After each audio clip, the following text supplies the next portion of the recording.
os migrantes e refugiados e as entidades parceiras busca consolidar processos institucionais que fortalece o compromisso da Caritas com a defesa da dignidade humana e a promoção dos direitos de todas as pessoas em situação de mobilidade. E é com alegria que eu encerro minha fala, desejando que a gente tenha uma ótima aula, que a gente, mais uma vez, aprenda muitas coisas coletivamente e que o nosso processo de formação continue sendo permanente, que este conhecimento não fique apenas com os alunos que estão aqui hoje, mas que possam ser multiplicado, remultiplicado e chegado a vez mais pessoas, porque conhecimento é tudo e pode transformar toda uma realidade. Muito obrigada. Ai, obrigada, Valquíria, por trazer brilhantemente, né, esse boa noite, essas boas-vindas e essa memória, né, da nossa construção e atuação nessa temática tão importante de imigração e refúgio. Eu iria agradecer à Universidade Católica, mas não vou falar, a Valquíria já trouxe toda a nossa alegria e felicidade, em somar essa parceria que vai trazer mais robustez, né, e também mais credibilidade às nossas formações aqui nesse espaço. Então, para isso, eu convido o professor Dr. Geraldo Calimã, que ele é coordenador da Cátedra Unesco de Juventude, Educação e Sociedade da USC, da Universidade Católica, para nos dar aqui boa noite, falar um pouquinho com você.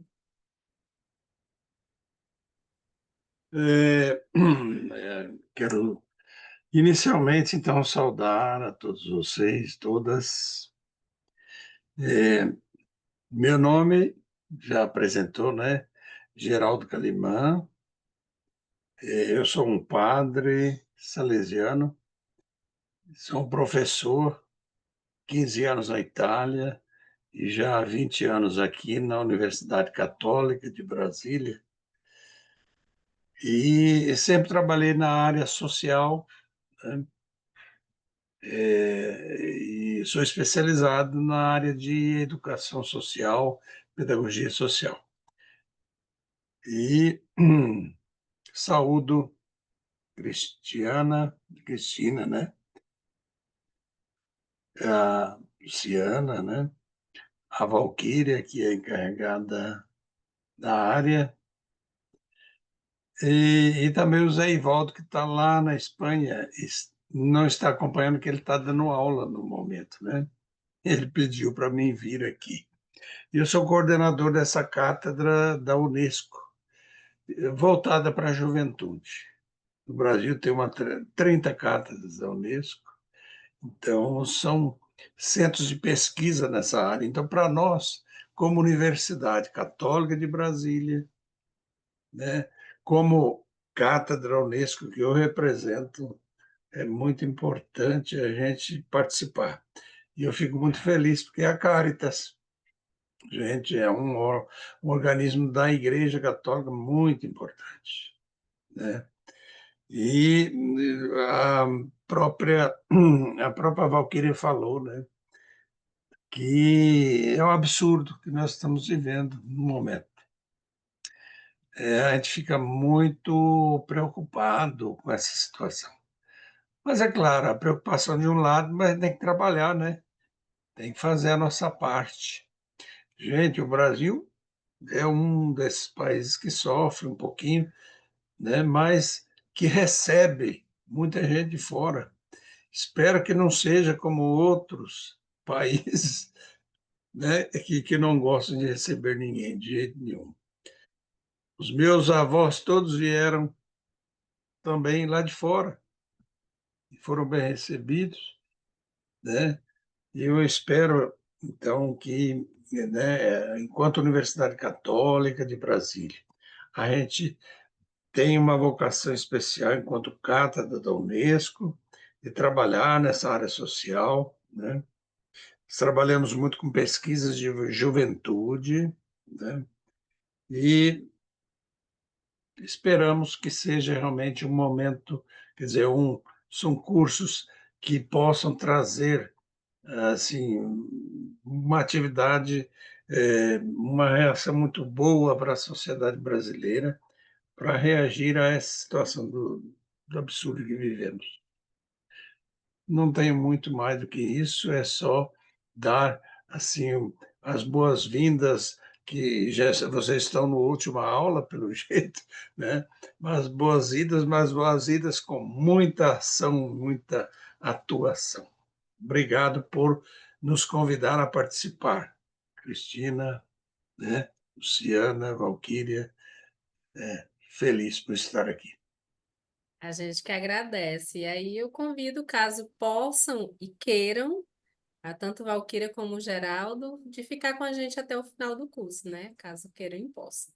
E informar, trazer uma informação aos alunos e às alunas agora, que já a partir desse segundo módulo, vocês já serão certificados pela Universidade Católica, viu? Então, a gente já começa agora essa parceria valendo. Então, a gente ficou muito Sim, feliz. vocês terão, tanto a minha assinatura, mas a do Zé Ivaldo também, viu? Oi. Lá, representando a universidade, a nossa cátedra, com muito prazer. Que Eu não bom. poderei estar presente, continuar, porque estou num outro Tudo evento bem. aqui, aí vai A ficar gente complicado. sabe, a gente compreende. Mas muito obrigada, Bom viu? trabalho para todos. Obrigada. Tchau, tchau. E, gente, continuando, eu vou passar agora para minha colega Clara, né? Que ela vai sempre trazer os recadinhos do coração para vocês, que vocês adoram, que sempre vocês estão angustiados, com várias dúvidas. Então, ela é a voz dos recadinhos. É com você, Clara. O oráculo de Delfos chegou na aula de encerramento também. Bom, gente, boa noite. Primeiro, uma alegria para todas nós, né? Para todos nós chegarmos aqui à nossa aula de encerramento desse módulo. Muito obrigada a todo mundo que esteve aqui com a gente. Então, eu vou relembrar os nossos combinados de toda a aula, tá? Começando com A minha tia falou os que eu tenho que fazer microfones só o cartaz. fechadinhos. Entendeu? Ó, começando com os microfones fechados para a Só gente falei não ter microfone. a interferência. Para gente poder, para todo mundo poder escutar bem direitinho, sem ter ruído, sem ter eco, sem ter nada disso. Então, vamos manter os microfones fechados durante a aula, por favor. Vocês podem e devem, inclusive, se manifestar durante a aula inteira pelo nosso chat, que a gente está aqui de olho o tempo todo. Mas, se vocês permitirem, assim, ficarem tranquilos com isso, por favor, deixem as câmeras abertas. Não só a gente está gravando, é claro, então vocês autorizaram a imagem na inscrição, mas quem não tiver à vontade pode deixar a câmera desligada. Quem ficar à vontade com isso, por favor, deixe a câmera ligada para que a gente possa olhar os rostinhos bonitos de todo mundo e interagir de uma maneira mais assim calorosa. Além disso, vou lembrar que a lista de presença vai aparecer no chat às 8 horas, como sempre, já já. E que o prazo do trabalho de conclusão, todo mundo está perguntando sobre o prazo do trabalho de conclusão, permanece o mesmo, gente, 31 de outubro, tá bom? Todas as orientações estão lá no Google Classroom, também foram mandadas a vocês por e-mail, mas quem não tiver recebido, quem precisar, entre em contato que a gente vai mandar tudo de novo para vocês, tá bem? Então é isso, rápido bala, vamos logo para nossa aula que hoje promete.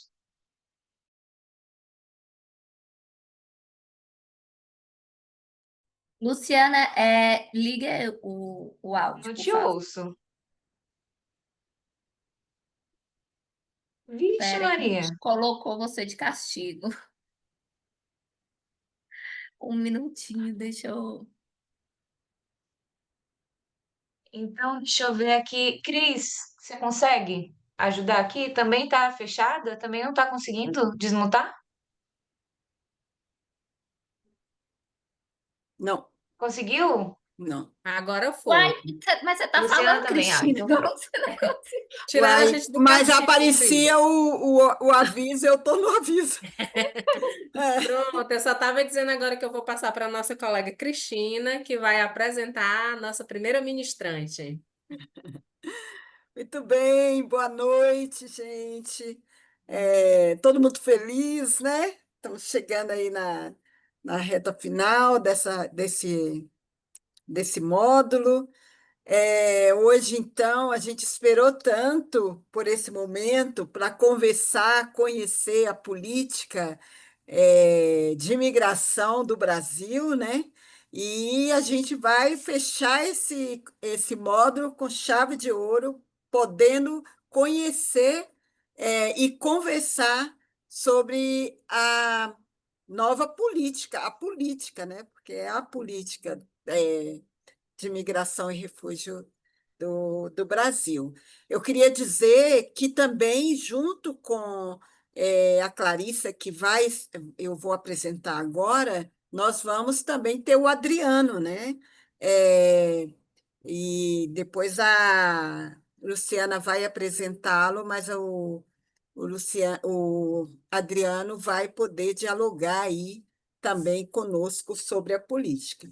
Então, eu quero dar as boas-vindas, já agradecendo muito. A Clarissa não está bem hoje e ela está aqui segurando a barra para conversar com a gente sobre a política. Então, a Clarissa Carmo, é, ela tem graduação em Relações Internacionais e ela atualmente é a coordenadora geral, né, da política de imigração do Ministério da Justiça no DEMIG. Clarissa, te agradeço muito pelo esforço de estar aqui e é com você, esse momento.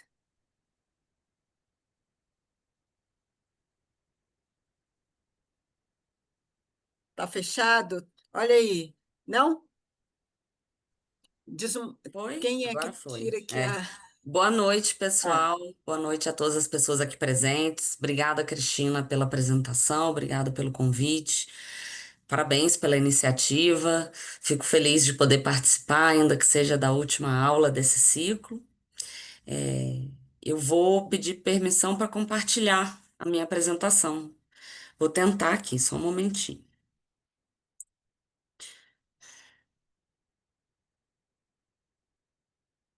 Vocês me digam, por favor, se vocês estão enxergando.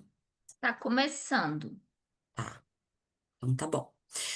Bom, eu estou coordenadora geral de política migratória aqui no Ministério da Justiça e Segurança Pública, é uma coordenação geral que atua além da política migratória com análise de alguns processos de naturalização, perda e reaquisição de nacionalidade brasileira e também igualdade de deveres e de direitos entre brasileiros e portugueses, além de medidas de retirada compulsória do território nacional. O meu objetivo aqui, eu acho que é uma grande, é, foi um, foi algo muito esperado por todos nós que trabalhamos com a pauta de migrações há alguns anos, foi a edição da Política Nacional de Migração, Refúgio e Apatridia, já prevista no artigo 120 da nossa atual Lei de Migrações, né? Fruto de um trabalho, uma promessa, em primeiro lugar, né, do governo de transição do presidente Lula e desenvolvida ao longo dos últimos anos, começando com um grupo de trabalho, que eu imagino que muitos que estão aqui participaram. Uma das primeiras medidas do então ministro Flávio Dino, a criação desse grupo de trabalho para pensarmos estratégias sobre como desenhar essa política de forma participativa, na linha do que o governo atual se propõe e no que acredita, né, que são as políticas públicas, sempre feitas para os beneficiários, mas nunca sem eles, né? E com a participação daquelas pessoas que também colaboram na caminhada e estão juntos, em prol de um mesmo objetivo. Não posso deixar de ressaltar a importância da Comigrar, né? Esse processo amplo, participativo, 10 anos depois. Da sua primeira edição, em 2014, o quanto que contribuiu para a gente ouvir, estarmos próximos aos territórios por meio das conferências estaduais, municipais, livres, nacionais e também na etapa nacional no final do ano passado. Então, o que que seria, né? O que que espera-se dessa política nacional, né? Segundo o próprio artigo 120, a política ela vai ter uma finalidade específica, né? Não que ela daria início a toda a atuação do Estado brasileiro e dos atores que trabalham na pauta, mas ela teria principalmente a finalidade de coordenar e articular ações, né? Ações implementadas pelo governo federal, mas sempre isso está no artigo 120, é uma parte que é replicada no decreto, que é em regime de cooperação. Acho que essa palavra é muito importante, porque não tem como, na nossa própria estrutura administrativa do Estado brasileiro, a gente executar qualquer política pública que não considere as responsabilidades dos entes federativos ditadas pela Constituição. Então, o regime é sempre de cooperação com os estados, com o Distrito Federal, com os municípios e com a participação de organizações da sociedade civil, os organismos internacionais, as entidades privadas e da população migrante, né? O tom da política nacional que foi recentemente editado, ele traz, né, a participação social como algo central, um dos seus pilares, né? Então, o que que se espera dessa política, para que ela seja um instrumento de transversalização, de integração da pauta migratória com políticas já existentes. Não pretendemos criar políticas de saúde a parte da Política Nacional de Saúde, né, determinada pelo Sistema Único de Saúde ou mesmo da assistência social, mas nós queremos transversalizar, incluir a pauta, inserir migrações no diálogo e na integração com outras políticas existentes, ampliando a participação social, o diálogo com os territórios, e daí essa palavra articulação interfederativa, e coordenando também as ações do próprio governo federal por meio dos seus ministérios. A política, ela advém, né, de um contexto em que o Brasil, ou o mundo, vem passando por uma complexidade nos fluxos migratórios que exigem respostas integradas, respostas integrais e principalmente intersetoriais. Precisamos considerar as migrações sob a ótica dos direitos humanos, né? Os direitos humanos, eles são inalienáveis, eles são indivisíveis, eles são universais. Então, a gente não pode abordar a temática migratória sob a ótica apenas da saúde, ou sob a ótica da assistência, sob a ótica da educação. Precisamos considerar que a pessoa migrante é um ser humano e, por isso, já lhe é inerente o seu direito enquanto condição de humano, né? A complexidade dos fluxos migratórios recentes, e aí eu vou datar ali de 2010, que é quando a gente começa a ter um fluxo mais expressivo de migrantes oriundos do Haiti, né, seguidos do fluxo migratório sírio, que já traz uma outra dinâmica migratória diferente daquela do Haiti, né? E aí, com a sequência do aumento exponencial do fluxo migratório venezuelano a partir de 2017, né? O Brasil chega a estar no 5º lugar da região como país receptor, hoje ocupamos o 3º, então é um fluxo migratório que ainda se mantém, embora oscilando, né, os números de entrada e saída, mas ainda se mantém como um fluxo muito expressivo, também trazendo as suas peculiaridades, as suas especificidades. Então, é preciso que o Estado brasileiro responda, né, a essa complexidade crescente, que a gente vê que está aqui para ficar, né? O Brasil não é o único país que passa por essa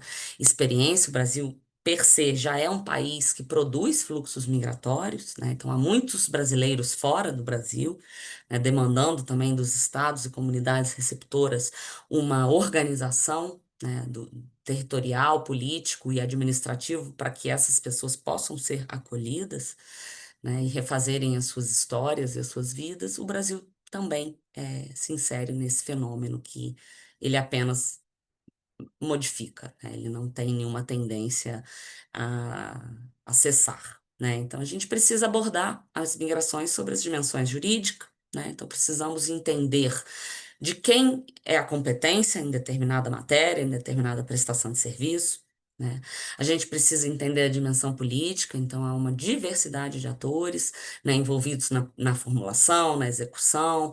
E aí eu falo não só dos órgãos públicos, mas também da sociedade civil, dos organismos internacionais, órgãos acessórios, né, no sistema de justiça e da própria academia, com a sua produção de conhecimento, né?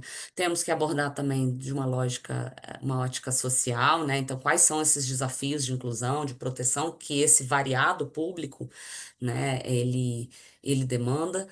Vou citar, por exemplo, o Estado precisa responder às populações migrantes indígenas de uma maneira diferenciada à população não indígena, né? Temos que entender o impacto também das migrações sobre a ótica econômica, dos mercados de trabalho, no que o trabalho seja decente, né? No acesso a essas políticas de serviços e de desenvolvimento estatal, né? E o impacto internacional, a dinâmica migratória, ela é o que acontece em um país vizinho pode incidir aqui no Brasil e vice-versa, né? Então, eu chamo sempre a atenção, o nome da coordenação geral a qual eu estou à frente, ele ainda traz uma visão de singular, né? Coordenação Geral de Política Migratória, né? De uma época em que o Estado brasileiro, ou em especial essa coordenação geral, ela lidava com a política migratória sobre a ótica da competência mesmo do Ministério da Justiça, que é entrada, saída e permanência, né, no território nacional. Essa é uma competência muito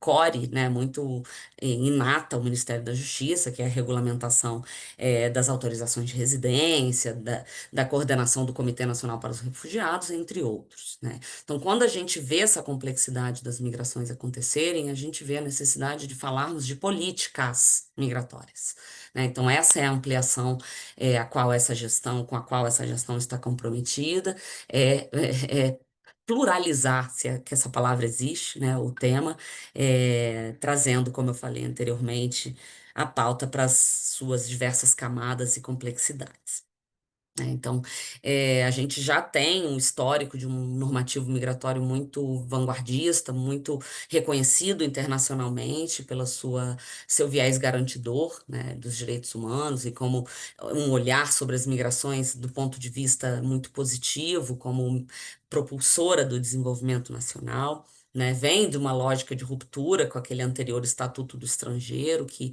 até muito pouco tempo, 2017, vedava inclusive as reuniões, né, das pessoas migrantes para fins pacíficos, né? Então, a Comigrar de 2014 já foi um feito per se, né? O mero fato dela ter acontecido, além dela, né, ter repercutido na própria edição da lei, você poder, né, imaginar naquele contexto pessoas migrantes se reunindo pacificamente já era contrário ao que dispunha a lei, né, do momento. Então, essa ruptura já vem desse histórico brasileiro. Então, com a edição da política, o Brasil dá mais um passo, né, na sua construção de visão de mundo sobre as imigrações, né? Então, como eu falei, inicialmente é um processo que já vem desde o início da atual gestão, com a edição da portaria que cria o grupo de trabalho, com a portaria que designa essa composição, né, do grupo de trabalho, os relatórios que esse grupo de trabalho produziu, a própria conferência, como eu já havia citado, e aí, a partir daí, negociações entre os 7 ministérios signatários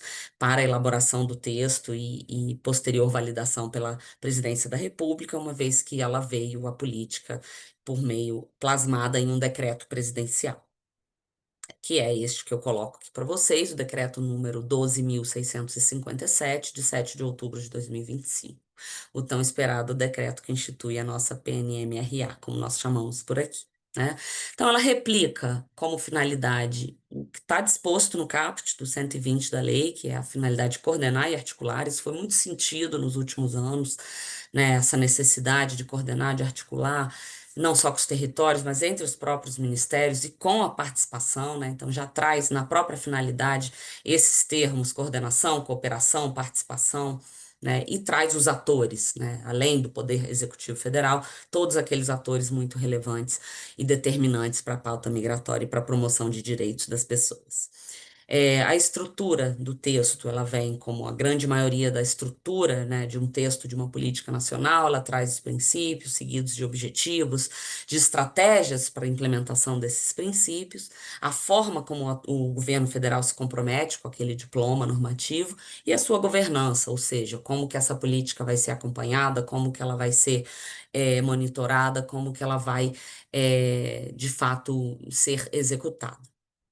Então, eu trago aqui também nesse quadro algumas palavras-chave marcadas em azul, né? Então, é o princípio de que a população migrante é propulsora, sim, do desenvolvimento, então não é uma população que vem para o Estado brasileiro apenas demandar serviços, não é uma população que contribui e muito para o nosso desenvolvimento, sempre foi assim na história do Brasil, né? Nós temos que lembrar da própria formação da pirâmide etária atual do Brasil, né? Um país que está achatando a base da sua pirâmide, né? Uma população que vem, em sua grande maioria, em idade economicamente ativa, então traz, além de tudo, a sua cultura, os seus saberes, né? Isso tudo é muito dinâmico em termos econômicos, né? É um outro dos princípios muito relevante, a centralidade, como eu falei, dos entes federativos. A gente não tem nem enquanto governo federal, competência para atuar em determinadas esferas, são competências privativas, né, dos entes, então eles precisam estar juntos, né? A ideia também da interculturalidade, da transversalidade, então, por vezes criando ações específicas para a população migrante e por outras inserindo a população migrante em políticas já existentes, né, de uma forma intercultural. Né? A valorização do enraizamento comunitário, então a política nacional ela pretende promover direitos com vistas a que haja um enraizamento dessa comunidade migrante nas comunidades receptoras, né? E um enraizamento no sentido eh, de inclusão, né? De inclusão intercultural dessa população, de troca, né? De simbiose. A participação social, extremamente relevante em todo o processo, desde sua construção, e também já inserida nos mecanismos de governança, né, que eu vou falar um pouquinho depois. A gestão de uma política que precisa ser baseada em dados, em informações qualificadas, né, então a produção de relatórios, de diagnósticos territoriais que orientem a tomada de decisão, que orientem a implementação de determinadas ações, né? O objetivo, e aí a integração local, dialoga muito com o enraizamento comunitário, né? A forma de regulamentar padrões, protocolos de acolhimento a populações em situação de vulnerabilidade ou em emergências, a promoção do trabalho decente, né? Como algo é, absolutamente crucial. Né, e central para essa integração local, o fomento à participação social, estratégias baseadas, e aí são os diagnósticos que eu acabei de falar, né, a possibilidade de customizar respostas, né, de maneira coordenada, dependendo da etapa do fluxo migratório, se é um fluxo, se estamos falando do início, do pré-chegada, né, do após a entrada no território nacional, a interoperabilidade de sistemas, de modo que essa população seja visibilizada em todas as suas especificidades, em todas as suas camadas, em todas as suas demandas, né? É, A realocação voluntária é uma experiência muito exitosa que o Estado brasileiro tem, que vem da política de interiorização da Operação Acolhida. Então, na medida em que o Brasil tem uma dimensão geográfica continental, procurar realocar as pessoas de maneira voluntária para territórios onde haja uma demanda, onde haja mercado de trabalho deficitário em mão de obra condizente com determinados perfis, e a formação, capacitação, qualificação de agentes públicos, de todas as pessoas que trabalham na pauta, de modo a construir um diálogo e fluxos compartilhados, né, de acolhimento. Esses são os 7 órgãos signatários, então o Ministério da Justiça, que é o coordenador, seguido Ministério das Relações Exteriores, Ministério do Trabalho, o MDS, Ministério dos Direitos Humanos, Saúde e Educação. Esses são os signatários, claro que outros ministérios no âmbito do governo federal serão convidados e participarão das reuniões do futuro CEMIG, né? E sempre que o governo federal entender que a pauta dialoga com a matéria específica de outros órgãos. Então, a atuação do governo federal na implementação, ela vem pela inclusão da pauta migratória nas políticas já existentes, mas também em desenvolver políticas e ações específicas, né, voltadas para essa população.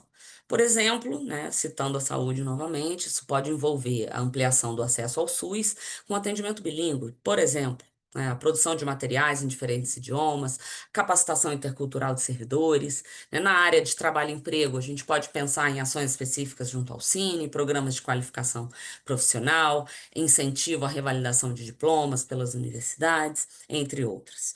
né? Podemos desenvolver protocolos e políticas próprias, como os protocolos de acolhimento, de atendimento em situação de fluxo migratório emergencial, ou mesmo campanhas de combate à xenofobia. Como estruturas de governança, a política traz já no seu corpo duas estruturas novas, que é o Comitê Executivo Federal. Ele pretende ser um órgão de pactuação e coordenação do Poder Executivo Federal, então vinculado também ao Ministério da Justiça, os ministérios signatários da política e outros que possam ser consultados para determinadas ações e demandas específicas de coordenação e de pactuação no âmbito do governo federal, e o Conselho Nacional de Imigração, que é adequado à natureza dos fluxos migratórios e a visão de mundo que o Brasil pretende imprimir com essa nova política, que é um conselho de composição paritária, é um conselho ampliado, né, que reflita a necessidade de incorporarmos o diálogo social, o diálogo com estados e municípios, o Distrito Federal, e de haver uma instância que faça o acompanhamento da execução do Plano Nacional, que é o plano que vai operacionalizar as estratégias e os objetivos e princípios da política. O Comitê Federal de Assistência Emergencial, ele já existe, é o comitê de governança da Operação Acolhida. Na medida em que ele trata da pauta de migrações, não teria como ele ficar de fora das estruturas de governança das políticas migratórias no país, mas ele não foi criado pelo decreto, mas apenas reafirmado, né, como uma das instâncias de governança. Então, o que a gente tem como próximos passos? O decreto saiu, nós temos então agora a missão, e estamos trabalhando nisso, na implantação do novo Conselho Nacional de Migrações, então definir a sua composição, depois trabalhar no seu regimento interno, né, e colocá-lo na rua, digamos assim, operacionalizar, dar início às suas reuniões. Estamos também no desenho para a implantação do Comitê Executivo Federal, então como que será, quais serão suas atribuições, quais são os ministérios que participarão, além dos ministérios signatários da política, e a construção, como eu falei, do Plano Nacional de Migrações, que é o plano que operacionaliza, né?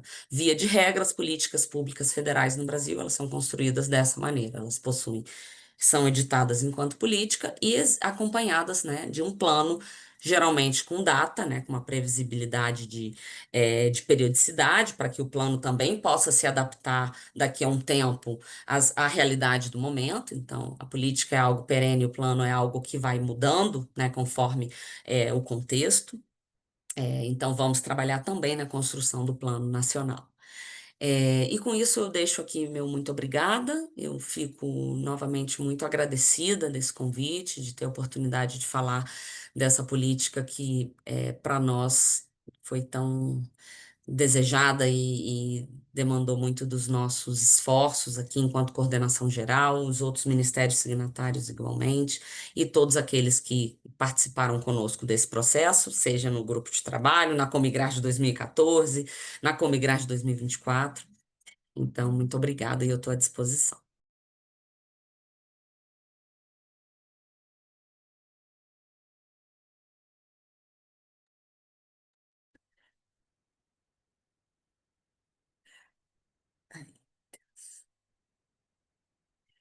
Muito bem. Me escutam? Eu estava tentando me mutar aqui. É, Clarissa, a gente te agradece, né? É, eu entendo que a gente tem aí uma primeira eh, recepção, né? Maioria aqui da turma, da política. Eu acho que é um material para se debruçar, para tentar compreender, né, o todo, perceber, então, o que está ali mesmo garantido. Eu acho que vai ser muito importante os mecanismos, né, de implementação. Então, vamos ficar aguardando aí a construção do comitê, né? Porque é importante para, de fato, a partir daí, a construção de um plano. Então, a gente agradece a você por estar aqui, por ter segurado, né, inclusive, essa situação de doença e parado aqui com a gente um pouquinho para conversar sobre a política. É, Aí você fica à vontade, se você dá conta de permanecer ou se não, a gente te agradece da mesma maneira. O Adriano vai estar aqui conversando com a gente, continuando o diálogo sobre a política, e aí a gente vai tendo outras oportunidades para dialogar com você também, viu? Te agradeço. Eu vou passar a chamar a minha amiga Luciana novamente. Lu, com você.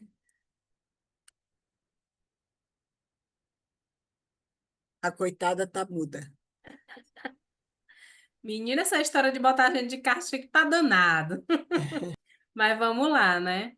O negócio foi tão bom que o nosso amigo Adriano retorna novamente. Ele esteve com a gente na primeira aula e agora ele retorna para a última aula para estar contribuindo nessa temática da política de imigração e refúgio nacional, né? Como a gente sabe, o Adriano Pistorello, ele é advogado com atuação em direito humanitário, migrações e refúgios junto ao Centro de Atendimento de Imigrantes da Província Maria Mãe dos Migrantes, é advogado colaborador do Grupo de Assessoria a Imigrantes e a Refugiados e do Migraide, Grupo de Pesquisas, Ensino e Extensão de Direitos Humanos e Mobilidade Humana Internacional da Universidade Federal de Santa Maria, membro da coordenação do Fórum Permanente de Mobilidade Humana do Rio Grande do Sul e participante do Comitê Estadual em Planejamento de Políticas Públicas para Migrantes e Refugiados Apátridas e Vítimas do Tráfico de Pessoas do mesmo estado. Ele é especialista em Direito Migratório e Direitos Humanos e doutorando em Ciências Jurídicas pela Univale. E agora eu passo a palavra para você, Adriano. Fique à vontade. Só não tão à vontade que a gente tem um tempo. O tempo seria, me dê um tempo, porque senão eu tô acostumado, eu falo pelos cotovelos e vai.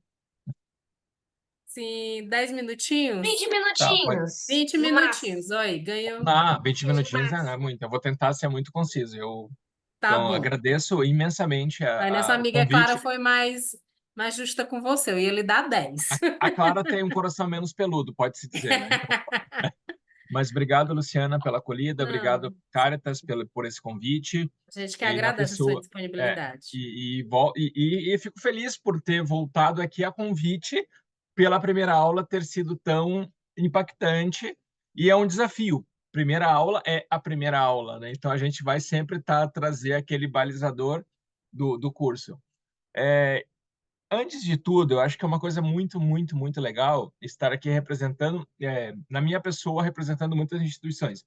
Representar as Irmãs Calabrinianas, que por anos lutaram por essa política pública, representar a população migrante e refugiada que, em nossas unidades, seja a Caritas, seja a partir da sociedade civil, demanda muito essa resposta prática, efetiva, e eu digo sempre, menos institucionalizada. Não precisa ser o advogado, não precisa ser o internacionalista, não precisa ser... o direito deveria fluir de forma clara, objetiva, transparente. Não posso deixar de comentar aqui a felicidade de hoje. Eu tive a honra, tenho a honra de estar nessa construção legislativa brasileira desde da nova lei de imigração, que a gente já nova, não tão nova assim. Eu não estava lá quando foi criado o Estatuto do Estrangeiro, mas estava quando foi criada a nova lei de imigração. Depois o regulamento, e a partir desse contexto, o artigo 120, que é o que traz essa nossa reflexão hoje. Então, louvável a política pública, a gente ter essa política pública, ou seja, a regulamentação de um artigo que dizia precisa ser regulamentado e a gente traz. Então, a primeira reflexão que eu trago é dizer assim, inicialmente, a gente tem uma política pública para a população migrante, refugiada e apátrida. Isso é um ponto. Eu sempre falo, quem me conhece, que a política, norma e tudo que tem que a ver com responsabilidade estatal, ela tem que ter instrumento legal. Primeiro ponto. Se não tiver instrumento legal, fica muito na boa vontade. Amanhã troca o servidor, troca a pessoa, isso acaba se esvaziando. Hoje, nós temos uma política pública para a população migrante, refugiada e apátrida, ou seja, a PRNA. Nós temos uma lei, fruto de participação social, fruto de um contexto de cumprimento daquilo que é legal. Ponto. Artigo 120 da lei. Eu, como jurista, eu tenho sempre que pontuar essa situação. Um outro ponto, a gente tem que pensar que isso é evolução da sociedade. O mundo acompanhando as mudanças da sociedade. A gente tem que pensar sempre que atuar com migrantes, refugiados, apátridas é papel de toda a sociedade. E o que contempla a sociedade? O que contempla a rede social? O poder público, no seu dever público, e nós que somos subsidiários do Estado. Ponto. Um outro ponto muito importante de pensar é que o espírito de qualquer norma, o espírito de qualquer legislação, ele deve reproduzir e ele deve enfatizar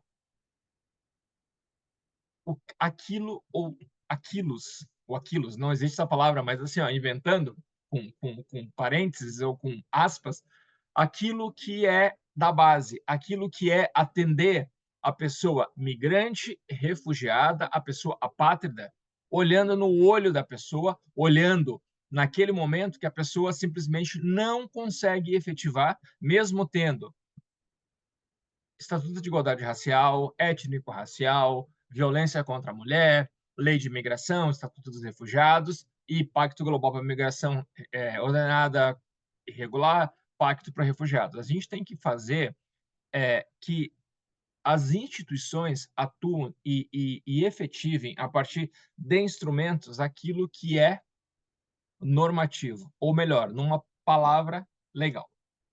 Ponto. A partir desse contexto, eu me sinto muito honrado voltar a esse espaço e compartilhar isso com Clarissa, que esteve à frente de colocar no mundo jurídico essa política.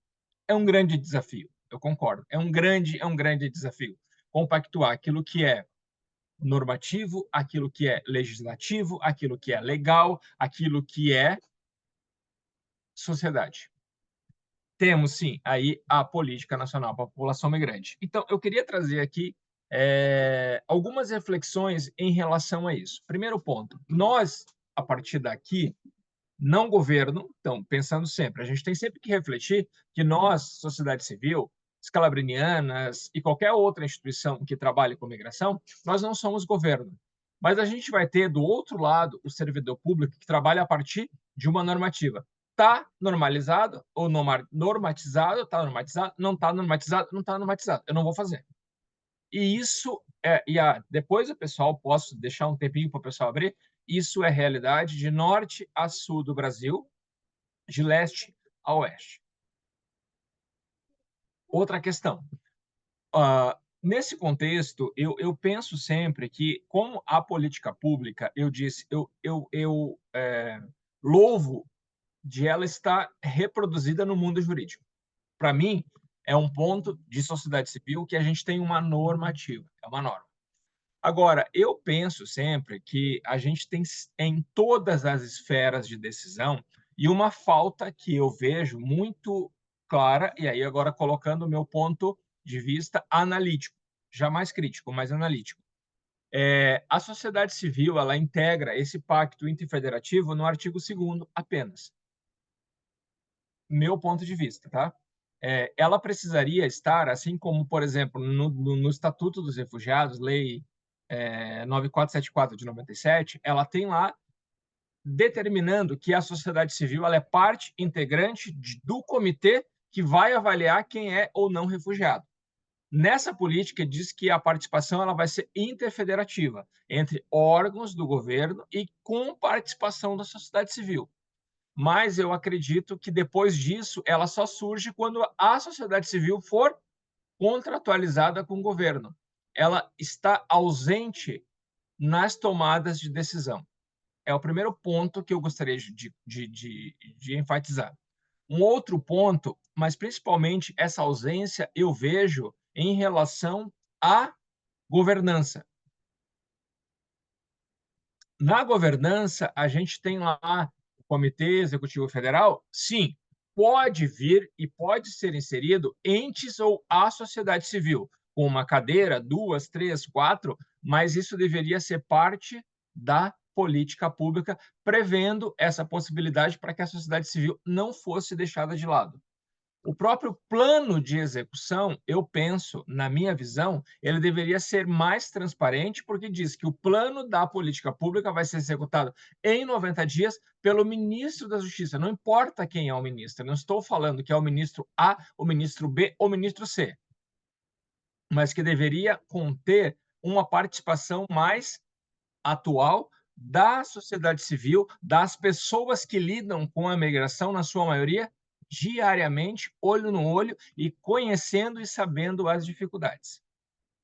Uma outra questão eu vejo que é louvável, muito louvável, e foi uma forma que eu, enquanto estive em alguns espaços que pude levar a nossa voz como Congregação das Irmãs Calabrinianas, eu sempre coloquei: não se faz política pública sem recurso. Não faz política pública sem recurso. Então, e a Clarissa trouxe isso muito bem. Hoje tem possibilidade de dotação orçamentária, mas a sociedade civil precisa entender um pouco mais sobre como garantir recursos para assegurar, nesse pacto interfederativo, recurso para políticas públicas para a população migrante. E aí, um pouco mais curto, mas até para poder gerar um debate, eu gostaria de refletir sobre essa necessidade de inclusão muito mais específica. Eu vejo que a política pública ela tem muito entes públicos. Tudo bem, é uma política pública, mas que o controle social ele deveria ser mais participativo, porque controle social, nós somos sociedade. Eu posso hoje não ser o objeto objeto é meio estranho, é uma coisa muito jurídica, mas eu posso hoje não ser a pessoa que é destinatária da política pública. Eu hoje trabalho muito com pessoas que me buscam para fazer efetivar a política pública. E, gente, diariamente a gente vê tantas barreiras. Mas sabe uma coisa que é muito triste, e aí tem na política pública que eu gostaria muito que efetivasse, é uma luta nossa da sociedade civil. É formação e que a gente enfrente todo tipo de discriminação, de raça, de gênero, de cor e tudo. Então, tem, mas assim, eu entendo, e aí eu termino a minha fala por aqui, de uma reflexão. Primeiro, acredito que ter uma política pública é melhor do que não ter. Mas não assim, tem ou não tem, não. Parabéns, é fruto da nossa construção coletiva, ano após ano, ano após ano. Então, muito louvável. E que essa continuidade a gente sempre possa estar ali colocando, funciona, não funciona. Porque não adianta simplesmente a gente dizer, é assim, a gente vai ter uma barreira entre várias realidades. E concluo dizendo que, agora há pouco, há 1 hora mais ou menos, nós terminamos uma audiência pública, onde tem uma possibilidade da gente apresentar uma proposta de alteração à legislação para verificar a questão do trabalho de pessoas que são sazonais. Então, a gente verifica que quando não tem isso normatizado, quando não tem isso regulamentar, é uma linha muito tênue entre assegurar e desproteger. Então, eu queria dizer que, sim, a política pública é louvável. Fico super feliz e como eu estou nessa pauta há alguns anos, fico muito feliz, me sinto muito contemplado, mas eu acho que a gente tem que avançar. O plano tem que ter mais participação social. O plano não pode ser algo e o interfederatismo não, ele tem que ir além do poder público, porque geralmente, ou na sua maioria, a sociedade civil é quem acaba tendo esse encargo de acionar o poder público quando, às vezes, a gente tem norma e não funciona, ou quando a gente não tem norma e fazer essa norma ser criada e efetivada. Obrigado.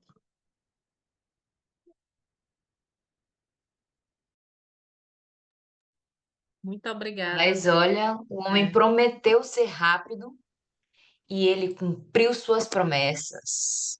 É assim, palma.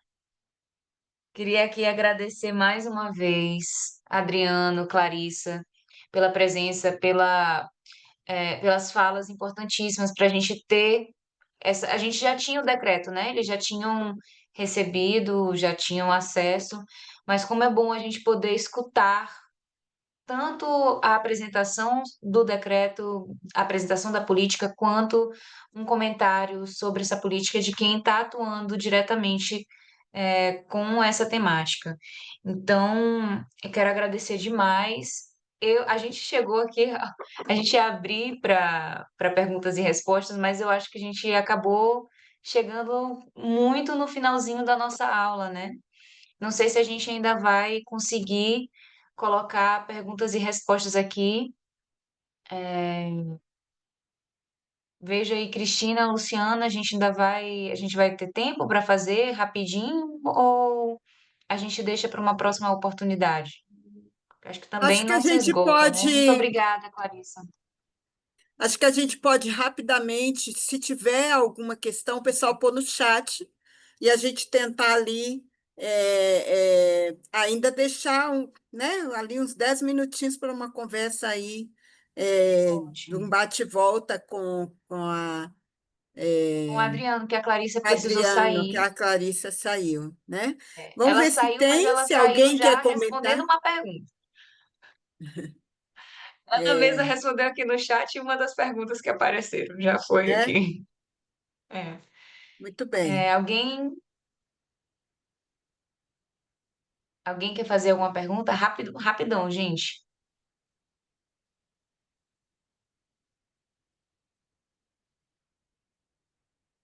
Parece que não. Não sei se as pessoas estão.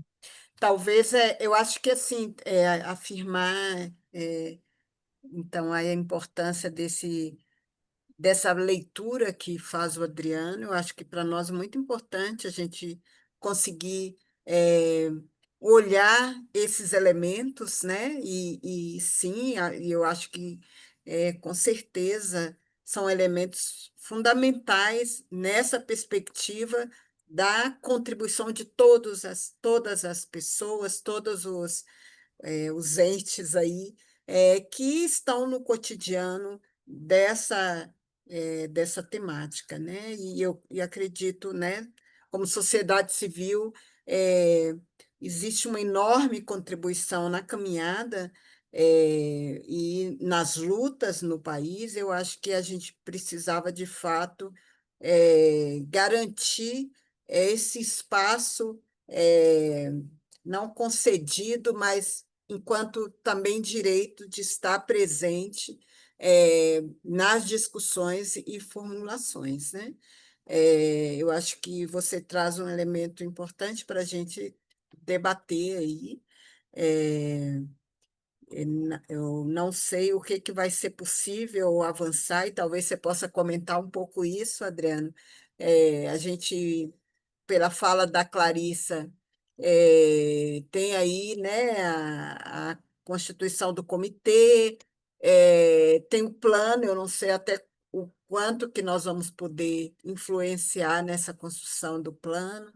Então, um pouco te escutar mais qual é o papel nosso, né, da sociedade civil nessa altura, né?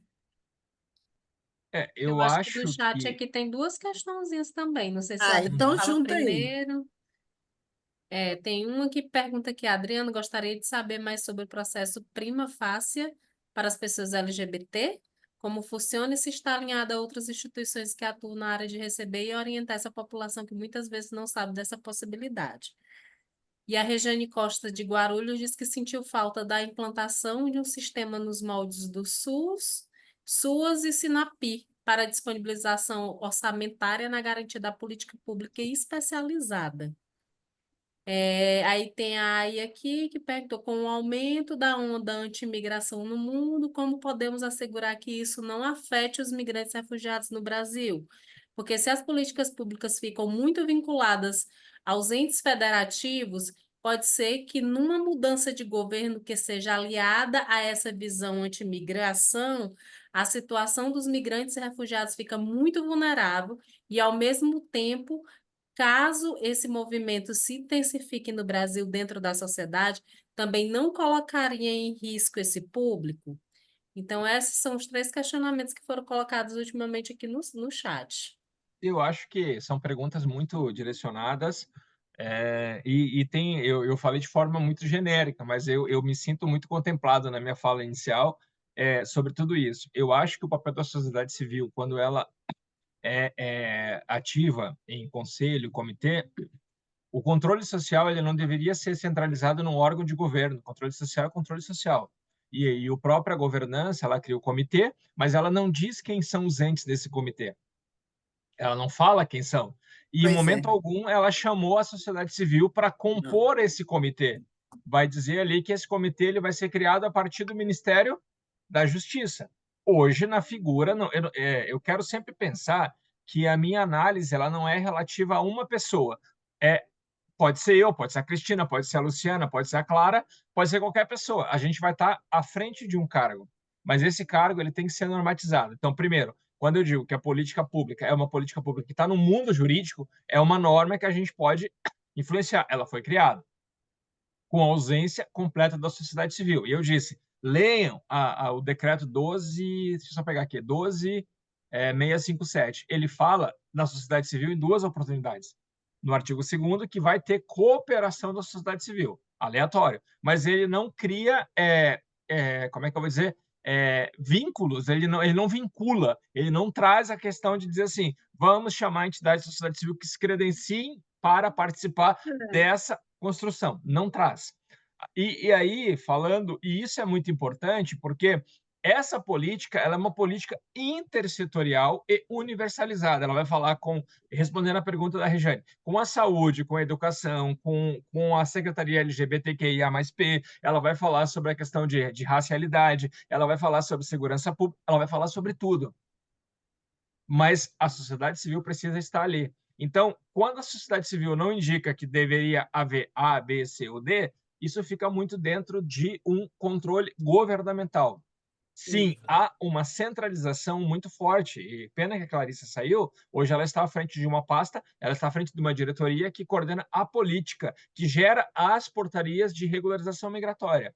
Porém, não é a pessoa dela. Isso deve dizer assim, ó, isso atende, não atende. Por quê? A gente tem a portaria dos haitianos de dezembro de 2024, sem regulamentação alguma. Ela vai vencer daqui a 1 mês e meio. Nenhum haitiano veio ao Brasil porque não tem o edital lançado pelo governo federal. Quando a gente vai para a ONU e a gente fala que a gente é uma nação que acolhe humanitariamente, a gente não acolhe. Nós temos uma portaria que não funciona. Então, não adianta, é disso que eu estou falando. Não adianta ter política se essa política não entra no mundo dos fatos de forma real.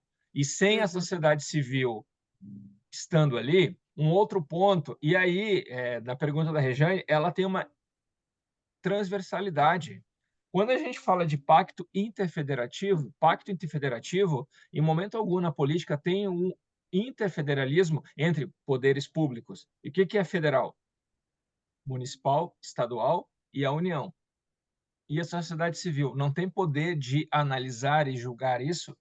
E a outra questão é assim, é por isso que outro dia eu ouvi um absurdo, eu queria refletir com vocês. Não, mas o Brasil tem uma das melhores políticas. Ele só tem uma das melhores políticas públicas do mundo, porque nós, sociedade civil, estamos ali incidindo para que democraticamente seja aferido e garantido o artigo 5º da Constituição. Migrantes e refugiados têm os mesmos direitos perante a lei. A gente não vai retroceder porque é garantia demais. Não importa o lugar que você nasceu. Se amanhã eu gostaria de viver num lugar onde eu, como migrante forçado ou que eu escolhi, eu possa efetivamente viver num lugar que o direito e a Constituição assegure. Então, parabéns, é louvável. E eu fico muito feliz de estar aqui. É o 2º lugar que eu falo sobre a política pública e todo mundo queria a minha opinião sobre política pública. Eu dizia assim, da população migrante, eu falei, deixa eu analisar, mas eu quero dizer uma coisa muito clara para finalizar. E fico feliz, mais uma vez, agradeço por vocês da Caritas terem me convidado e me coloco à disposição para a gente fazer inúmeras formações ano que vem, pelo amor de Deus, porque a gente tem a COP, tá? Mas assim, estarei lá também, mas eu quero dizer o seguinte, nós temos muito que construir, porque assim, uma sociedade justa, igualitária e equitativa, ela só é capaz quando o poder público, em parceria com quem está no olho do furacão, sabe o que é que o migrante sente e sabe que eu tenho que judicializar para o migrante ter o seu direito efetivado, mesmo tendo estatuto, mesmo tendo uma norma, tendo uma lei. Igualdade racial, se fosse ter uma lei, as pessoas não seriam julgadas ou as pessoas não cometeriam crimes por ter uma lei de combate à violência contra a mulher, igualdade de gênero em relação a gênero, raça e cor. Então, vamos lutar sempre, e esses espaços é muito rico, porque a gente vai assegurar aquilo que é legal. Esse é o nosso papel. E a gente não pode deixar que isso seja centralizado na mão do governo, independentemente se é progressista ou não é. Obrigado. Muito bem.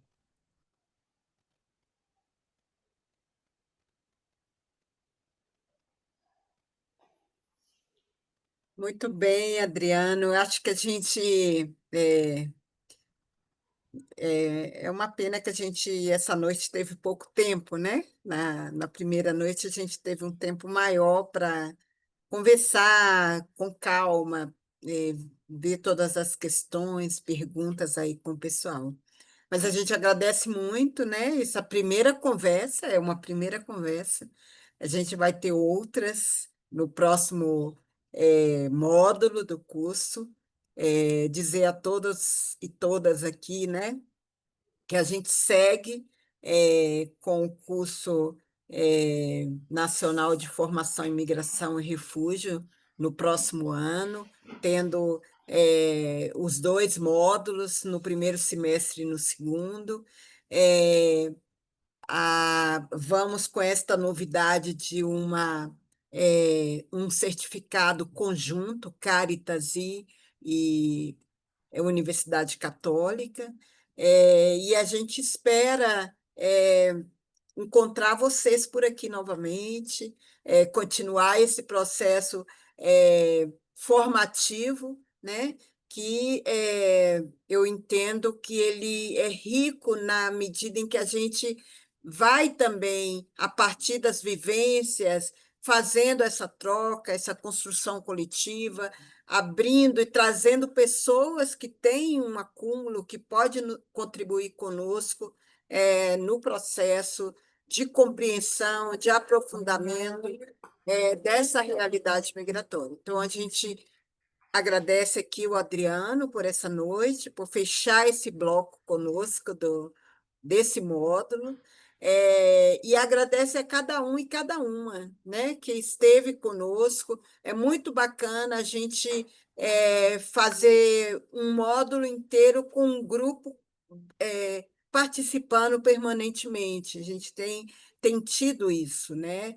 É muito legal ter assim, quase 300 pessoas a cada semana conosco, fazendo as discussões e refletindo e aprofundando essas temáticas. Então, a gente agradece todo mundo, agradece a turma aí da Caritas também, que colaborou, a Clara, que vem caminhando conosco, né? E aí a turma da Comissão da Caritas de Imigração e Refúgio, que é quem pensa, quem constrói essas propostas e depois ajuda aqui, né, Luciana? Com Como certeza. Luciana Estamos vem juntos. caminhando É aí, isso. mas conosco, mas também as assessorias nacionais que estão por aí. O pessoal da comunicação está pedindo para só aguardar um pouquinho, abrir as câmeras, se possível, para poder fazer uma fotinha. Vamos Certo, lá, vamos gente? fazer Vamos lá. Só uma queria falar uma foto. coisa enquanto a gente está abrindo as câmeras, que as pessoas estão perguntando se vai sair por e-mail. A gente vai mandar por e-mail para vocês as informações do próximo módulo, mas como às vezes esses e-mails vão para a caixa de spam, fiquem de olho nas redes sociais da Caritas. na Caritas Brasileira, porque lá sempre vai sair as informações sobre as formações da Caritas, os eventos todos. Então, não só o próximo módulo, mas tudo que a Caritas estiver fazendo sobre essa temática e as outras, vocês também podem encontrar por lá. Clara, sobre os trabalhos, eu vi muitas perguntas aí também, né? É, tinha um prazinho aí, não é? Como é que está? O prazo é até dia 31, é depois de amanhã. E a gente vai. Todas as informações, as orientações, elas estão tanto no Classroom quanto elas foram para vocês pelo e-mail. Caso vocês não tenham recebido, vocês queiram receber de novo, vocês podem falar com a gente lá pelo e-mail que a gente manda de novo para vocês, tá bem? Se tiver alguma mudança de prazo, não contem tanto com isso. Se tiver, a gente vai entrar em contato com todas as pessoas para avisar, tá? Mas por enquanto, até o dia 31. Pois é, a Letícia está aí recordando, hoje a nossa aula ela foi aberta, porque nós queríamos, né, dar essa possibilidade de outras pessoas virem escutar sobre a nova política, né? E então, assim, a gente agradece as pessoas que vieram aqui participar dessa noite conosco, eh, conversar, refletir sobre a política nacional de imigração e refúgio. Muito obrigada a vocês também. Deu, Nívia, a foto? Eu já tirei várias, mas vamos tirar uma agora, todo mundo sorrindo. Vamos lá, sorrindo para as câmeras.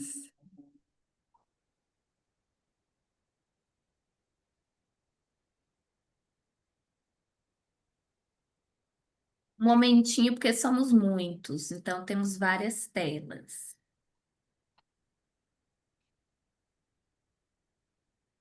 Todo mundo felizinho, que fez, já fez o trabalho, já vai enviar, no tempo certo. Nós estamos no ponto.